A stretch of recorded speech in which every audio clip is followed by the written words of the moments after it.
Fedora versus Bazzite. Which one is the best? First, we have Fedora. This one's really interesting. Fedora is a cutting-edge, community-driven Linux distribution sponsored by Red Hat. It's where new Linux technologies are often introduced before they go into mainstream.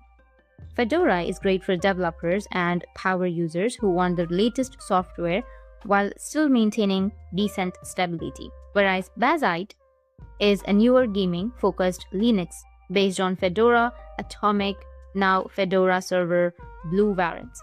It's designed for immutable infrastructure, meaning your system core doesn't change unless you rebase or upgrade, which helps with consistency and system reliability. But what sets Bazzite apart is that it's built for Steam Deck desktop gaming and compatibility with Windows Game via Proton and Wine. So now, Bazzite had become one of the best out-of-the-box choices for gamers.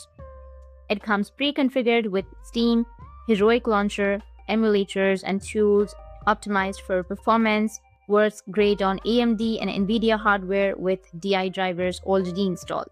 So Fedora is a more general purpose. It's still great for gaming with some manual setup, but it is also suited for professional work, development, and servers.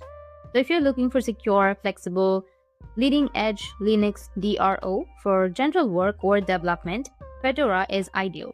If you are looking for gaming, using a Steam Deck, or want a Linux bot that runs Windows games out of the gate, Bazzite is the smarter and more convenient choice. That's it, and if you have any questions, feel free to comment below. Thanks for watching.